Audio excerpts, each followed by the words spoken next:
Because of the way the universe is created, we each of us live in two worlds at the same time. We have to live in the outer life of our own bodies and the inner life of our own souls. Hello and welcome to Living the Inner Life. I'm your host, Chris Sheridan, and I want you to join with me on a journey into our inner lives with our thoughts, our feelings, our beliefs, everything that helps shape the way we respond to and interact with the outer world. And if we can use these tools of consciousness, we can better improve our inner life, our outer life, and our total experience with life. Now, it's true that I, as a human being, cannot see my own face with my own eyes. I can watch video, look at a picture, and more commonly, look in a mirror. And I am not really looking at me. I'm looking at a reflection of me. And in a mirror, it's backwards because it's mirrored, right? So it's close and it's a reflection, but it's not really me, but it's the only way I can look at my physical face is through a mirror or into a mirror, which is what was called a long time ago a glass or a looking glass. It's not a spyglass or a telescope. It's actually a mirror. So when they say through a glass darkly, it means you're looking at yourself that way. But this mirror is the only way we can see ourselves. Now, if you want to look inside yourself, you also need a mirror. And often and sometimes not pleasantly, this is called the mirror of the other, all right? That this other person can reflect back to you something about you that you need to see that you otherwise wouldn't be able to see, all right? So we know that if there's somebody we admire or something that somebody does that we enjoy, that we like, that we respect, we can say, geez, I like what they're doing. I would like to be like that.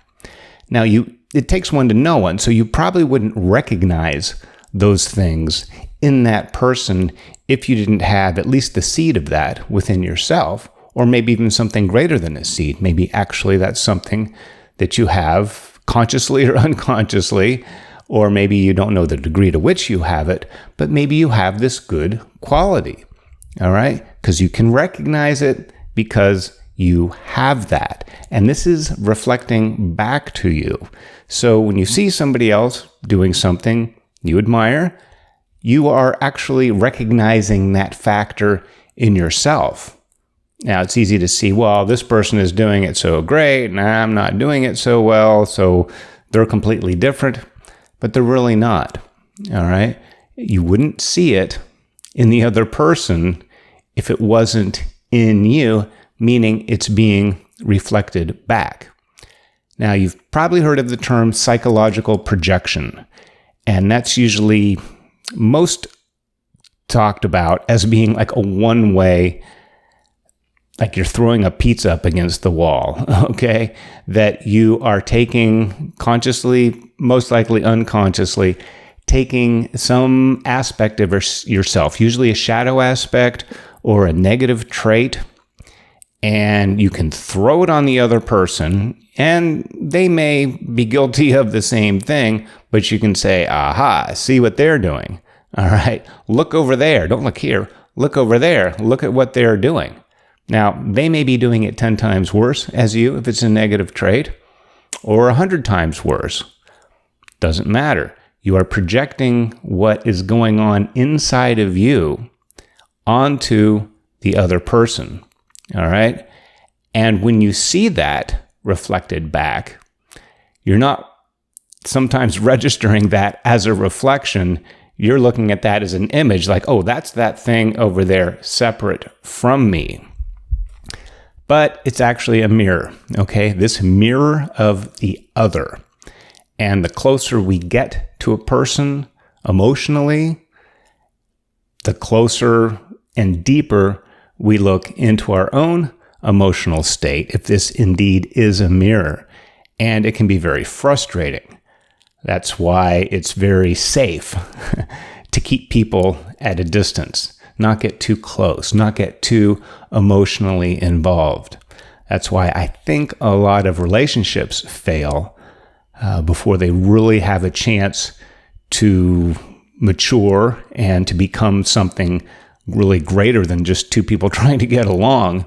Even if this process takes years, sometimes we never really reach that because it gets too hot, it gets too real, gets too close to you.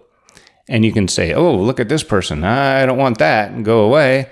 And then you can start the whole cycle over again. You meet somebody new and it's fresh and you have, wow, this is great. And, you get closer and closer and it's like, wait a minute. Oh, now she knows some of my bad habits. Oh, now he knows, what drives me nuts, or whoever it is. This person is reflecting back to you. And the closer you get, the closer they're going to get inside, because it is being projected, but that's not really what I'm talking about. Yes, there is this projection. It is coming out. Just like when you're standing in front of the mirror in the bathroom, you are projecting this image in a sense, but the point is you are seeing the reflection. So it's more of this coming back. Projection is kind of going out, but when you see it on the screen or you see it reflected back in the mirror, that's where you can actually learn something about yourself. Just like in the mirror, you can see if your hair's out of place or your eyebrow needs plucked or, a zit you want to obsess over or whatever it is you do in the mirror. You can see that otherwise you couldn't see. So emotional, psychological, and even spiritual things, this contents of the inner life, because the outer life, the outer body is reflected in the mirror. The inner life is reflected through the mirror of another person, this mirror of the other. All right. So if it gets too uncomfortable, means you're getting close to the target. So there really isn't anything that somebody, especially somebody close to you, is able to eat away at you or get under your skin or frustrate you or aggravate you, or I'm really talking about a lot of the negative stuff now. It's a way of you being able to see how you are like that in some way. So, say if somebody isn't listening to you, somebody close. Well, you don't hear what I say. You're just not listening. You're not present. Why aren't you listening to me? I told you this. I try, and you just don't seem to hear me. And, well, ask yourself, okay, that may be true. Okay, it may actually and factually be true that this other person isn't paying enough attention, isn't really quite understanding what you're saying, or it's just not registering for whatever reason. Now, some of that may be your communication skills. People hear things differently. You may say something exactly the way you think somebody should get what you're trying to get at. Maybe you speak about things in a style of communication that you would prefer, that would make sense to you, but it may not make sense to the other person. So part of that may be your communication skills as being part of the reason why somebody isn't listening to you or doesn't quite hear what you're getting at. All right, so that might be something to work on. It's a miscommunication. There's static or interference, or something is lost in translation, okay, between your mouth and somebody else's ear. And that's because it gets processed through their inner life, and they can hear things the way they choose to hear things, or not choose if it's an unconscious process, just like you do. So with this mirror of the other, coming back, and we'll keep with this example of somebody who's not listening, okay? Partially, your communication skills you may need to speak more clearly or in a different manner to get this message across. But if you've sincerely tried, and it still seems like this other person isn't listening, and also that this not listening bugs you, okay? This mirror is going to show us our faults, and that's a lot of what we look at when we look in the mirror. If every hair is in place, you're going to glance in the mirror and go, oh, okay, cool. But if you look in the mirror and you go, oh my God, well, my bangs they need to be cut, and I need to do this, and what's going on here? And those are like when you're shaving, you want to shave the parts that have stubble. You don't shave your nose or your forehead usually, because that's not where the hair is. So you're usually looking for imperfections. And it's not that hard to find imperfections in other people.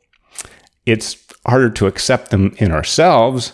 It's easier to point a finger out there, but you point a finger out and you got 3 coming back at you. So this reflection, this coming back of this person not hearing you, not understanding, not hearing you out, like your voice doesn't matter. If that's the case, then ask yourself, how am I like that? Well, I always listen to people. I'm always present. I'm not like that other person. I don't do it like that. Maybe you do. Maybe you do in a little different way, because when you look in the mirror in the bathroom, it's a very flat mirror. Okay, it's really 2-dimensional. You're a 3-dimensional object, but it's being projected onto and reflected back from this 2D image, but it's nice and flat.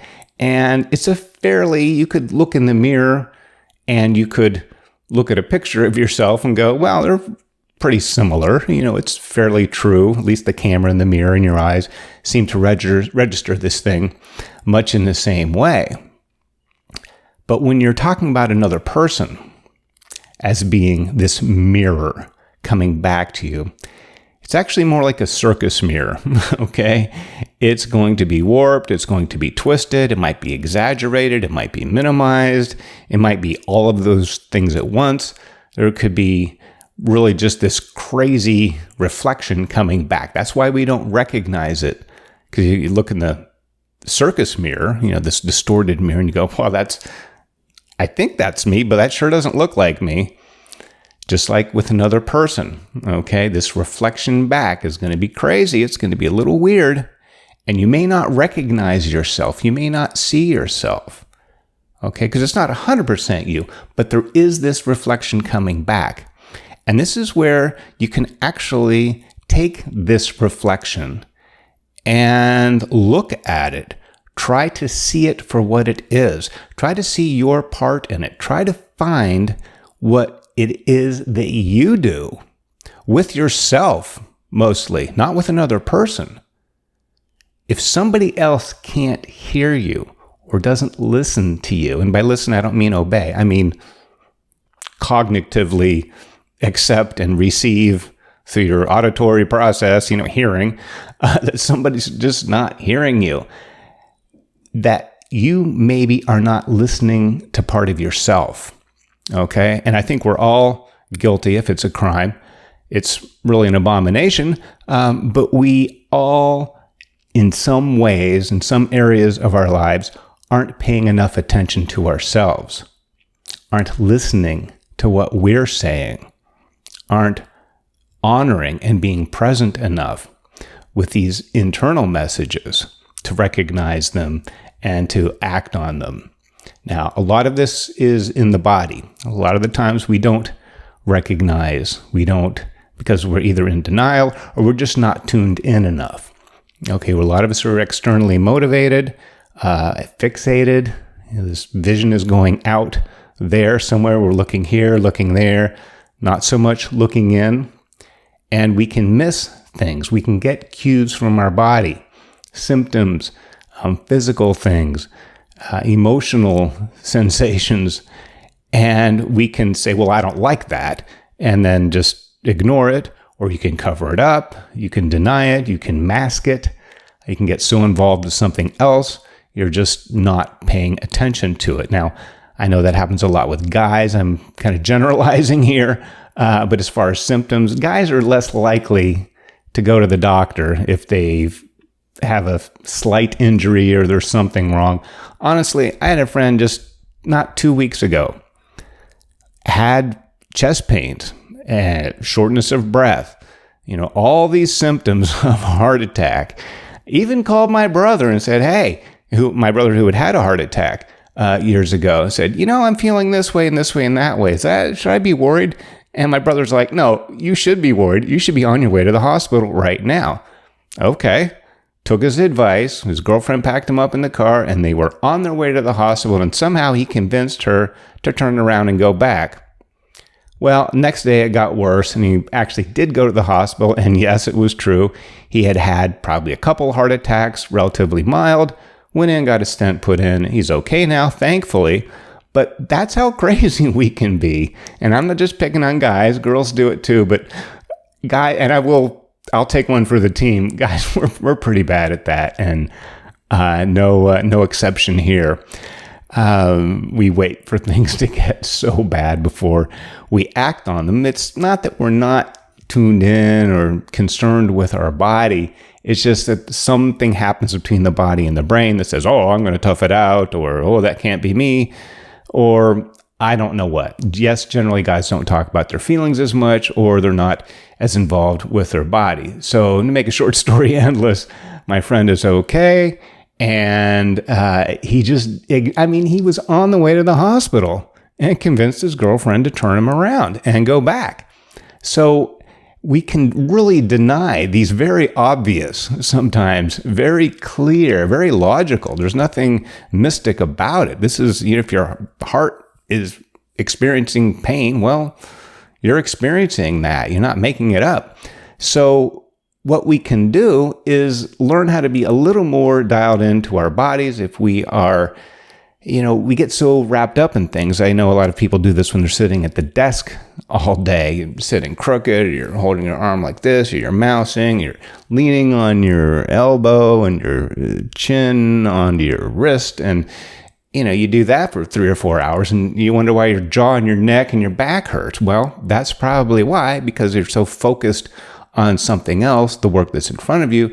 You're not really aware of body position, body mechanics, and all these things that we really need to be aware of, at least intermittently, maybe every 5 or 10 minutes, check in and go, wait a minute, am I sitting crooked? Am my posture okay? Do I need to try sit on a different chair for another hour while I got to finish up this project? Anything to be a little more tuned in to our bodies. Okay, you can do that with breathing too. You can be aware of your breath. You're going to breathe anyway, even when you're asleep, even if you're not paying attention, but you can also be aware of your breath. Don't have to count it. Don't have to hold it or do anything crazy. Just be aware that you're breathing. Okay, that's a quick way, an easy way. Well, maybe easier said than done. But it is a way that you can start to learn, and you're training yourself to get more tuned in to your body. Same with the inner life. Okay? We get messages all the time from our inner life through intuition, through dreams. We can have a dream and say, that kind of reminds me of this. We can get advice from other people. Sometimes we want to take it, sometimes we don't. But we get these internal messages all the time. But if we're not internally at least oriented when it comes to recognizing these intuitive impulses, a lot of people I know more often are troubled and frustrated by not following and listening to their intuition. Because they'll come back later and go, I should have known. I knew this person wasn't going to do this, or I knew this wasn't going to work, or, oh, I had a feeling this wasn't a good idea. Oh, the red flag came up. So, well, listen to the red flag. Listen to this intuitive voice. It's telling you something. It's you. It's this greater part of you going, hey, hello, we need to not do this, or we need to do this, whatever it is. But we can not heed that message. So if somebody else isn't listening to you, chances are there's part of you that is not listening to you either. No matter how great you listen to other people, maybe you're the best listener in the world when it comes to other people. Maybe you're not the best listener when it comes to listening to yourself.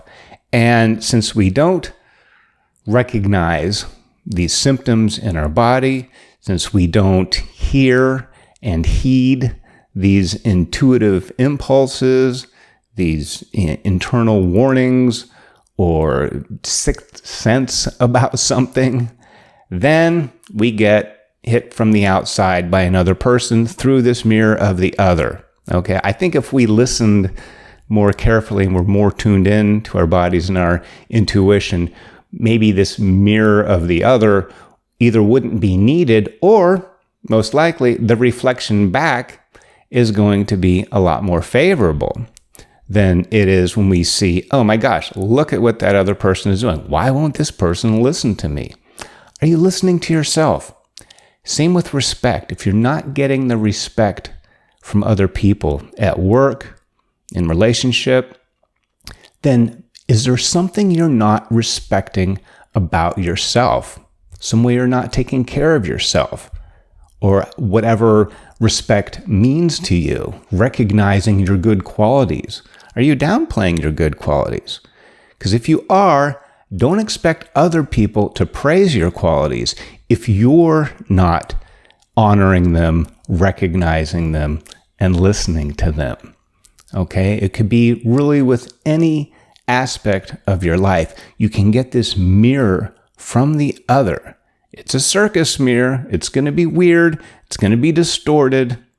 It's going to not look like you. But it is reflecting back something about you. And I will add to this by saying the more intense, maybe the more acute, or the stronger this frustration is with this negative aspect about this other person that is somehow harming you, whether through insult or psychological injury, by not recognizing the respect, honoring your voice, whatever it is that you're saying and accusing this other person of not doing, even if they're not doing it, it's because you're not doing it. Okay? So treat yourself. The next time somebody says something or does something oh gosh, why does this person do that? Why won't they hear me? Why won't they respect me? Why won't they honor me? Stop and ask yourself, okay, what am I doing to myself? Not being honorable or respectful to other people. You may be doing that and still not doing it to yourself. So make sure you're projecting that self-respect, that I am listening to the signals and symptoms and intuition from my body and my inner life, or a spiritual inkling. If you're not honoring that, nobody else will. So do that. Double down. The more you're not heard, then double hear yourself by a factor of 2 or 5 or 10. Okay, really, really get this self-esteem, self-respect, and self-listening. Hear yourself. Hear what you're saying. Okay? And if you do, and then you are going through life and moving through the world and projecting out somebody who has self-respect, somebody who honors the good parts of yourself, somebody who's recognizing your best qualities, somebody who listens to your own intuitive voice. And if you're doing that, that's what you're projecting. And guess what will be reflected back? The same. Someone will listen better. Someone will respect you more. Someone will show you a reflection of that which you are showing to yourself. So listen to yourself, hear yourself, honor yourself, respect yourself, and you'll get more of that reflected back to you through this mirror of the other. And thank you for being with me here today on Living the Inner Life.